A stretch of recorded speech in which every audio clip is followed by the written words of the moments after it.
Бәріңе сәлем. 23 август күні ұлымыз 5 айға толған болатын. Соны күйеуіміз екеуміз поликлиникаға бардық. Одан үйге келіп балам үшін енді бауырсақ жасайын, туған күні ғой дедім да.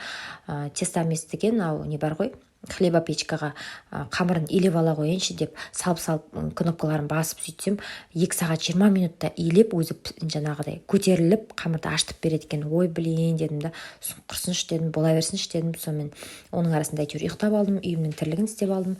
Сөйтіп бір кезде қамырды күшті қылып ашытып қойыпты, жұмсақ қылып. Енді біз қазір басқа қаладамыз, Алматыдағы үйімізді уақытша тастап кеттік. Квартирада тұрып атқаннан кейін мына жерде үйде оқтау жоқ екен. Сонымен қолымды майладым да, қамырды майладым да, сонымен мынандай қылып жазып жатырмын. Сосын енді кесіп әдемілеп жақсылап тұрып қуырдым. Жаңағы біз магазинге барып не алған болатынбыз, кішігірім, соған распаковка жасап жатырмын. Мына жерде продукт алған болатынбыз, азғантай ғана. Сонымен әдемілеп бауырсағым қызартып пісірдім. Оның арасында оның дәмін көрдім. Күшті топты қамырды күштелеп. Сосын ужинға осындай рамен жасай салайыншы дедім да, күйеуіме айттым. Сонымен рамен жасап, бауырсақтарымды осылай тарелкаға әдемілеп тізіп қойдым да, рамен жеп алдық. Одан кейін ұлымызды суретке түсірдік осылай.